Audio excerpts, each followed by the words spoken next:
Restez connectés, restez inspirés, restez au cœur de l'action. Rejoignez-nous sur toutes nos plateformes.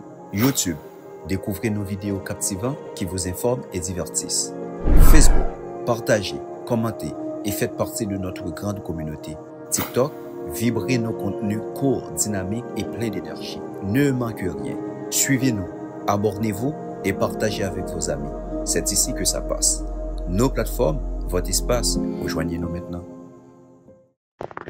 Comprendre parole là. Comprendre parole là, c'est une émission radio, télévision, nourriture spirituelle, mettez pour toutes auditeurs, auditrices, téléspectateurs et téléspectatrices liés chaque jour. Une façon pour nous capables de méditer sous texte l'église qui c'est maman nous proposer nous chaque jour. Et pour aujourd'hui, vendredi 28 février 2025, là, dans la 27e semaine temps ordinaire, année CA, pendant la fête en Saint-Auguste, l'église là a nous trois lectures. Première lecture, nous joignons dans le livre Ben Sirac le Sage, chapitre 6, versets 5 à 17. Nous avons médité dans le psaume 118. Et l'évangile là, nous joignons dans Marc 10, versets 1 à 12. Bon Dieu, grand-maître, pour montrer nous qui ça pour nous faire à travers parole ou ben nous chaque jour. Aidez-nous, éclairez-nous pour que parole ça fait effet dans la vie nous et nous-mêmes tout pour nous gagner un zèle pour nous annoncer parole ça yo. Dans nos petits tout Jésus nous prions, lui-même qui a vécu avec vous hier, jeudi et pour tout temps. Amen. Lecture du livre de Ben Sirac le Sage. La parole agréable attire de nombreux amis. Le langage aimable attire de nombreuses gentillesses. De bonnes relations, tu peux en avoir avec beaucoup de monde, mais des conseillers. N'en choisis qu'un seul entre 1000. Si tu veux acquérir un ami, acquiert-le en le mettant à l'épreuve. N'aie pas trop vite confiance en lui. Il y a celui qui est ton ami quand cela lui convient, mais qui ne reste pas avec toi au jour de ta détresse. Il y a celui qui d'ami se transforme en ennemi et qui va divulguer pour ta confusion ce qui l'oppose à toi. Il y a celui qui est ton ami pour partager tes repas, mais qui ne reste pas avec toi au jour de ta détresse. Quand tout va bien pour toi, il est comme un autre toi-même et commande avec assurance à tes côtes domestiques. Mais si tu deviens pauvre, il est contre toi et il se cache pour t'éviter. Tes ennemis, tiens-les à distance. Avec tes amis, sois sur tes gardes. Un ami fidèle, c'est un refuge assuré. Celui qui le trouve a trouvé un trésor. Un ami fidèle n'a pas de prix. Sa valeur est inestimable. Un ami fidèle est un élixir de vie que découvriront ceux qui craignent le Seigneur. Celui qui craint le Seigneur choisit bien ses amis, car son compagnon lui ressembla. Parole du Seigneur. Nous rendons grâce à Dieu. Garde-moi, Seigneur, sur la voie de tes volontés. Toi, Seigneur, tu es béni. Apprends-moi tes commandements. Je trouve en tes commandements mon plaisir. Je n'oublie pas ta parole. Guide-moi, Seigneur, sur la voie de tes volontés. Ouvre mes yeux que je contemple les merveilles de la loi. Montre-moi la voie de tes préceptes, que je médite sur tes merveilles. Guide-moi, Seigneur, sur la voie de tes volontés. Ouvre mes yeux que je contemple les merveilles de ta loi. Montre-moi la voie de tes préceptes, que je médite sur tes merveilles. Guide-moi, Seigneur, sur ta loi de tes volontés.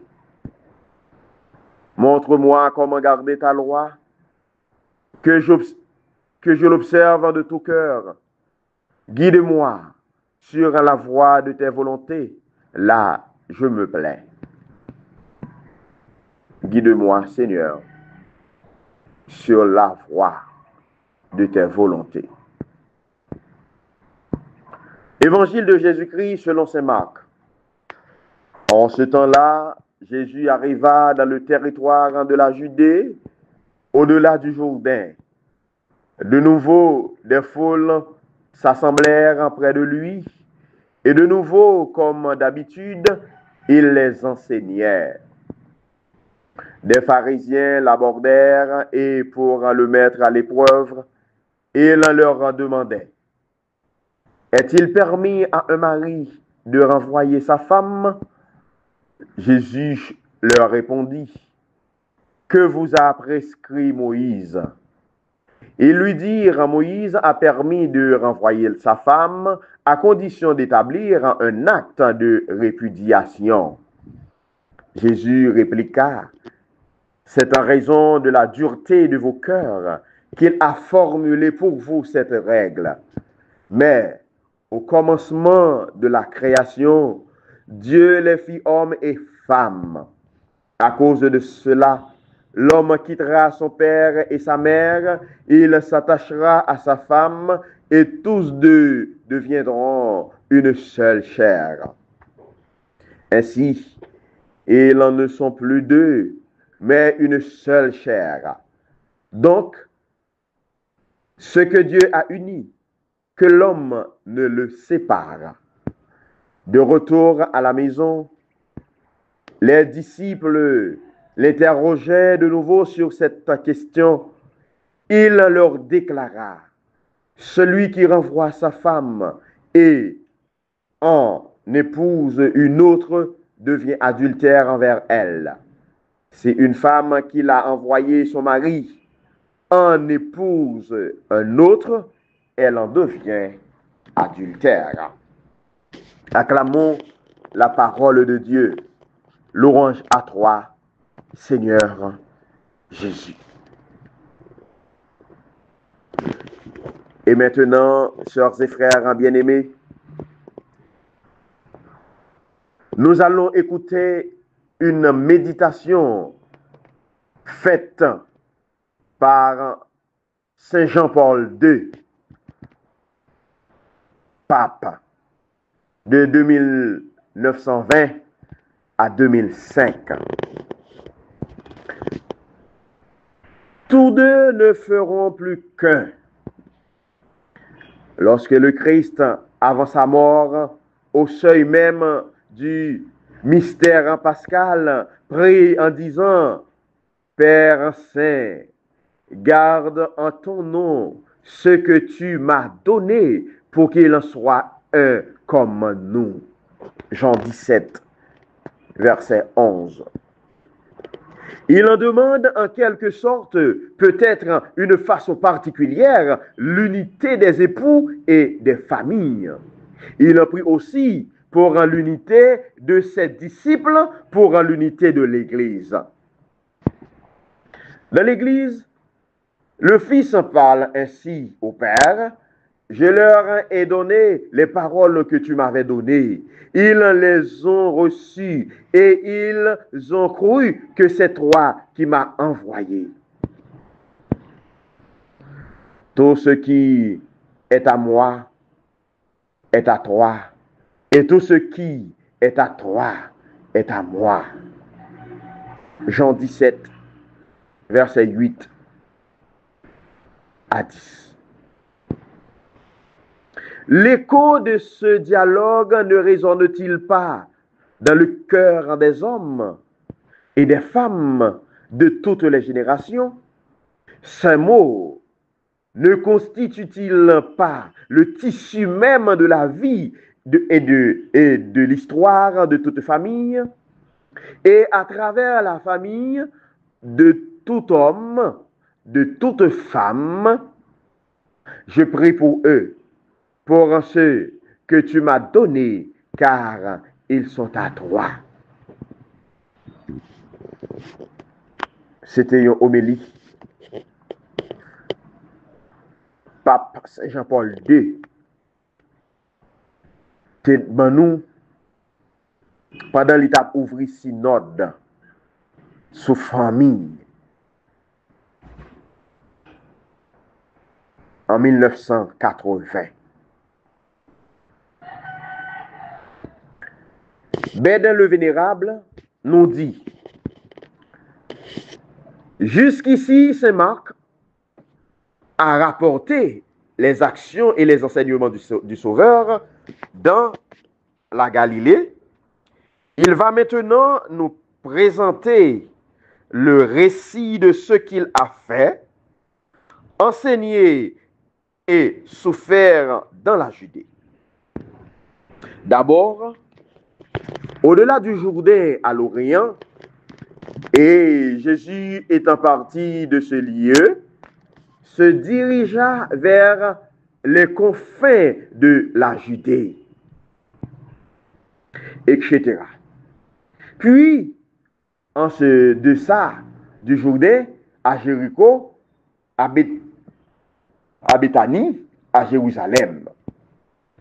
Tout le pays habité par les Juifs porte le nom général de Judée, nom qui le distingue des nations voisines, mais on donne spécialement le nom de Judée à la partie méridionale de ce pays pour la distinguer de la Samarie, de la Galilée, de la Décapole et des autres provinces du même royaume.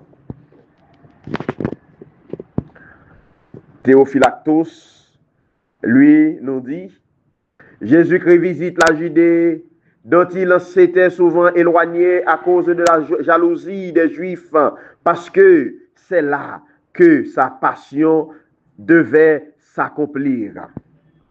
Cependant, il ne s'avance pas encore jusqu'à Jérusalem, mais il demeure sur les confins pour utiliser son ministère en faveur du peuple simple et sans malice, tandis que la malveillance des Juifs faisait de Jérusalem un centre de complot criminel.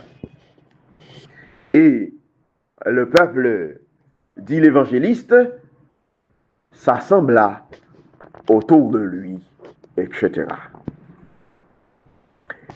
Il continue pour nous dire: remarquez comment le peuple et les pharisiens sont aimés d'intentions différentes.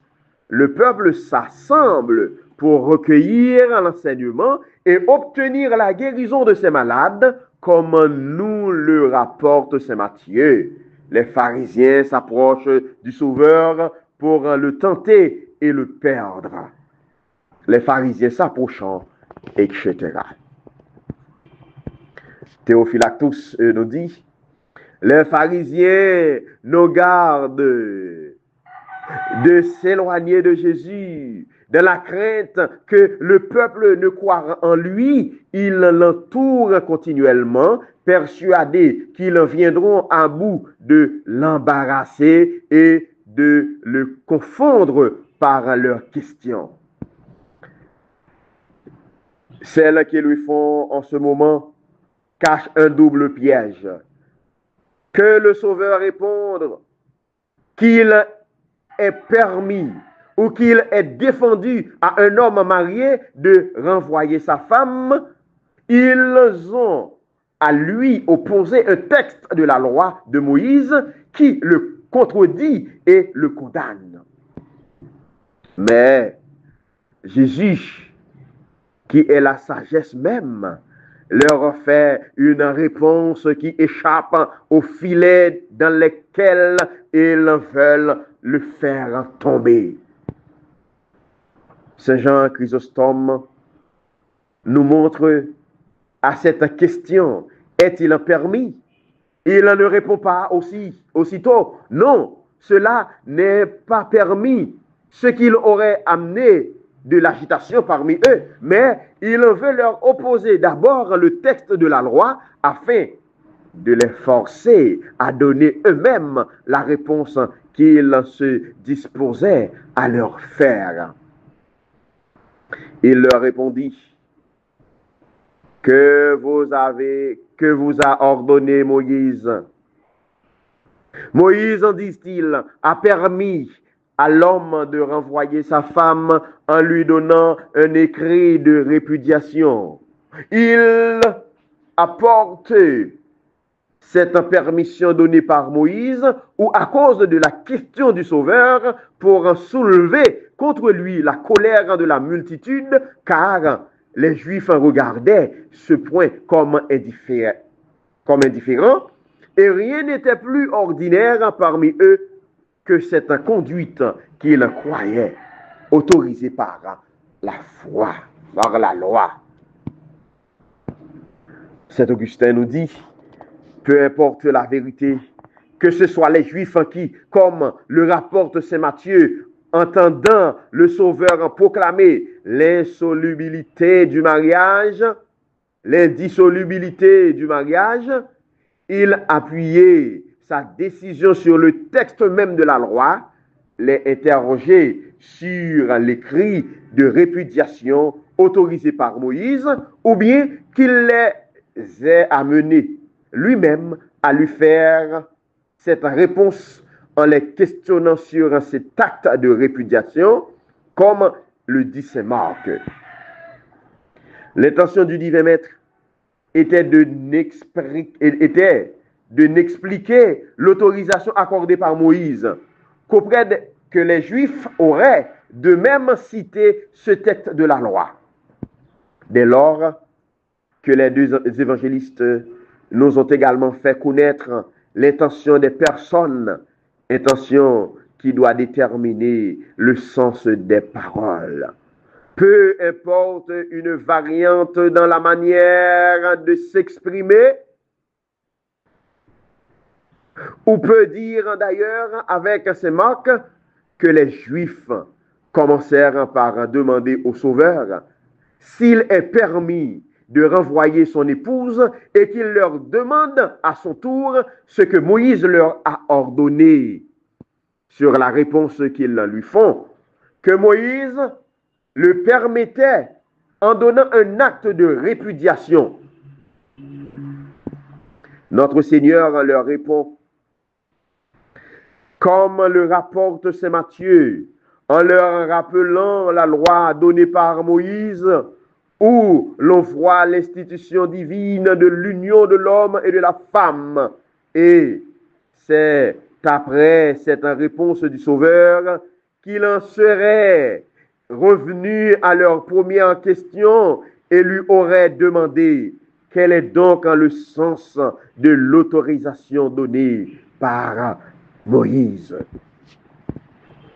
Saint Augustin, il continue pour nous dire, certes, il était loin d'approuver le divorce. Le législateur qui réprimait la fougue d'un esprit trop prompt à désirer la séparation par le sage en lenteur que demande la rédaction d'un acte, car chez les Hébreux, les scribes seuls avaient le droit d'écrire l'hébreu.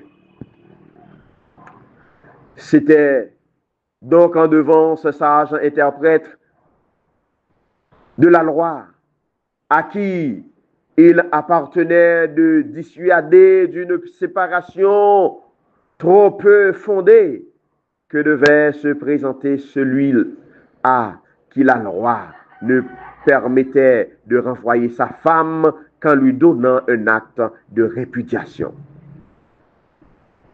Ceux qui pouvaient seuls en rédiger cet acte pouvaient, dans la nécessité où on était de recourir à leur ministère, une occasion de donner un conseil utile et de travailler à rétablir entre l'homme et la femme l'affection et la concorde.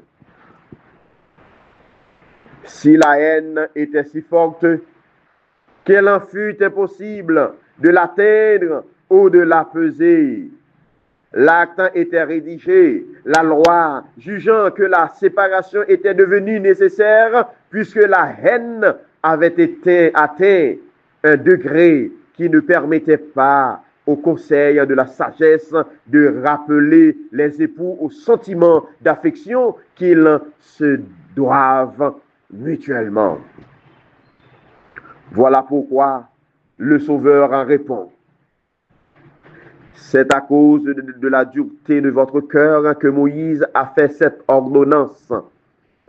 Quelle dureté! En effet, que celle qui ne se laissait ni vaincre, ni endurcir, ni adoucir, soit par les difficultés de cet acte, soit par les conseils des hommes justes et sages qui cherchaient à faire renaître ou à réveiller dans ce cœur l'affection conjugale.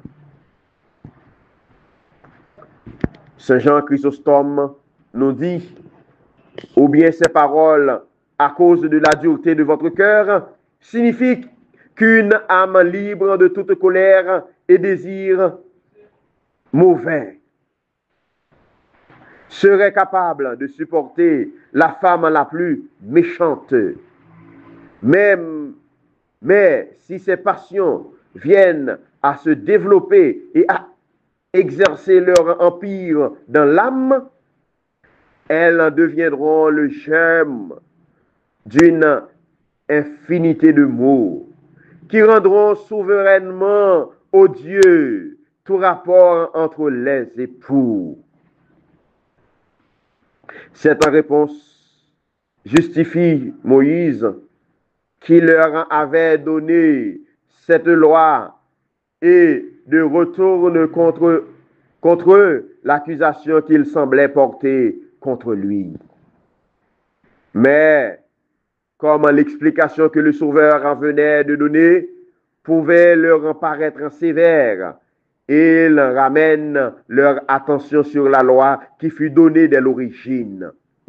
Au commencement que le monde fut créé, Dieu forma un homme et une femme.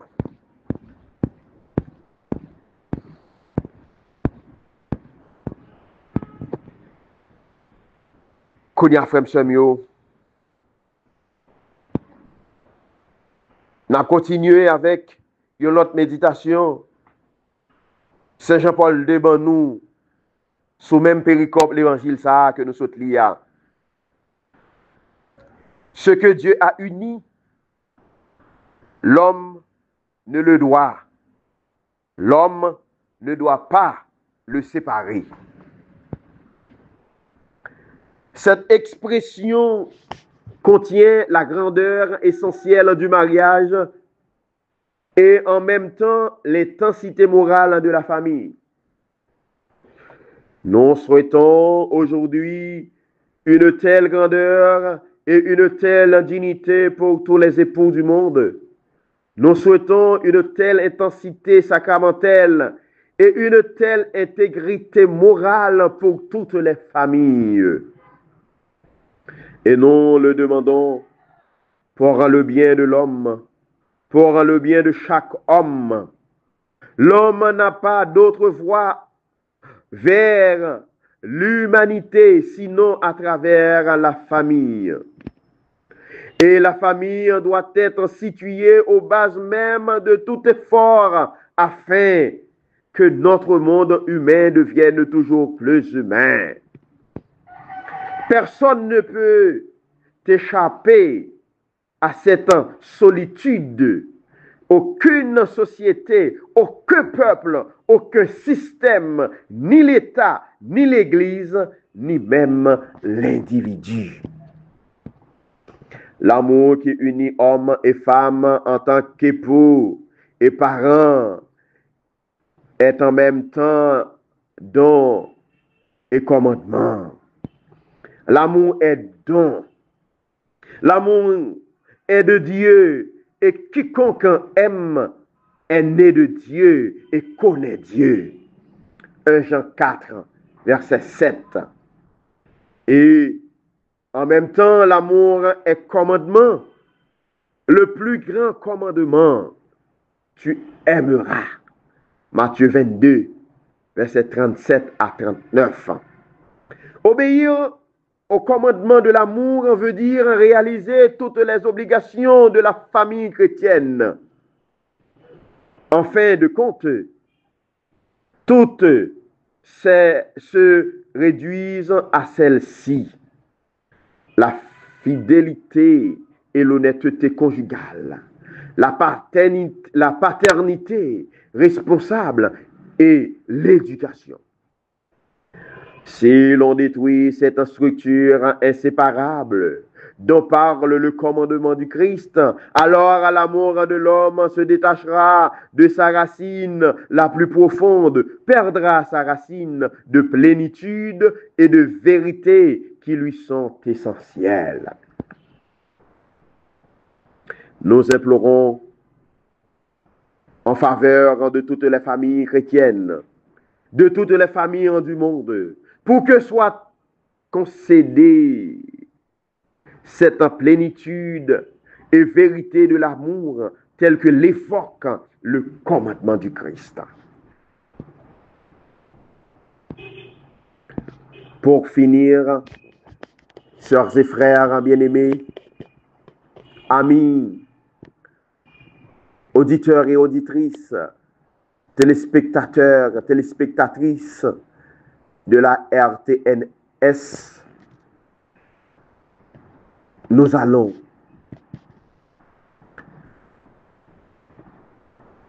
donner une homélie faite par le révérend Père Étienne Némi en ce vendredi 28 février 2025 où nous fêtons le Saint-Auguste. Donc, ce que Dieu a uni, que l'homme ne le sépare. Souvent, les hommes préfèrent adapter, modifier à leur convenance ce que le Seigneur a proposé. C'est ce qui s'est passé au sujet du mariage, comme nous le montre l'évangile de ce jour. Seulement, est-il permis de modifier, de voir autrement, de mettre de côté, d'adapter parce que jugé trop difficile, trop lourd, ce que Dieu recommande? La vie de foi, c'est se mettre en conformité avec la parole de Dieu et non pas avec la société, avec le temps, avec nos désirs personnels, avec nos convenances. Lorsque Dieu nous donne un commandement, il sait que cela est bien pour nous. Écoutons-le, non pas nos instincts, non pas la musique de l'époque. Il y a ce que Dieu propose à l'homme. Et puis, il y a ce que l'homme préfère. Ce qu'il a l'habitude de faire. Ce que Dieu propose est toujours mieux que ce que l'homme aime. Cette en vérité n'est pas seulement valable au sujet de la question du mariage, elle est aussi valable sur toutes les autres dimensions de notre vie humaine. Ce que Dieu a uni, que l'homme ne le sépare pas. Ce que Dieu a donné, que l'homme ne l'enlève pas. Ce que Dieu a écrit, que l'homme ne l'efface pas. Somme frère,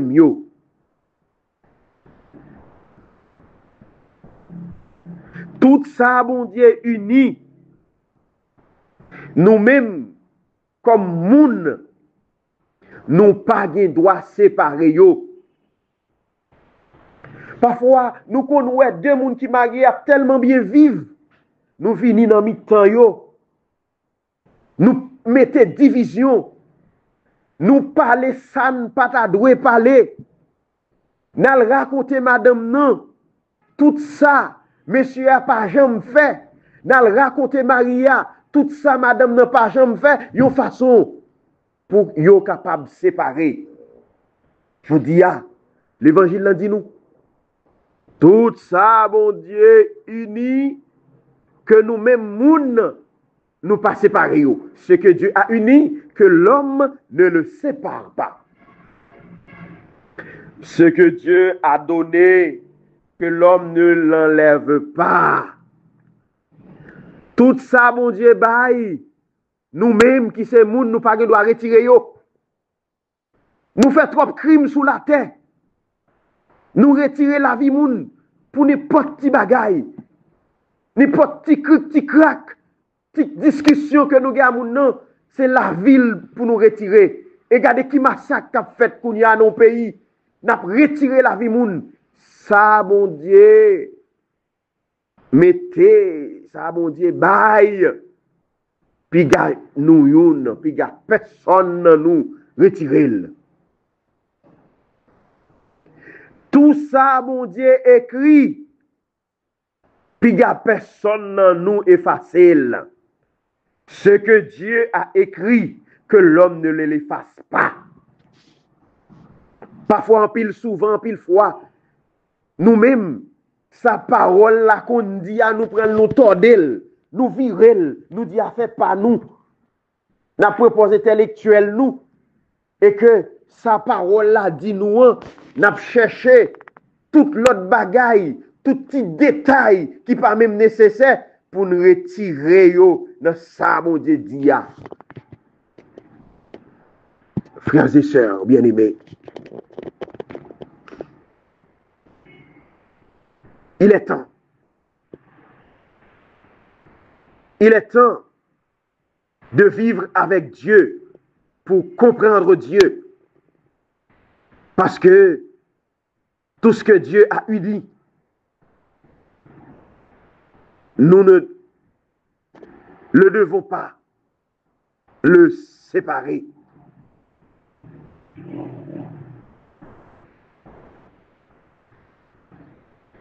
Tout ce que Dieu a donné, que l'homme ne l'enlève pas. Et tout ce que Dieu a écrit, que l'homme ne l'efface pas. Amen.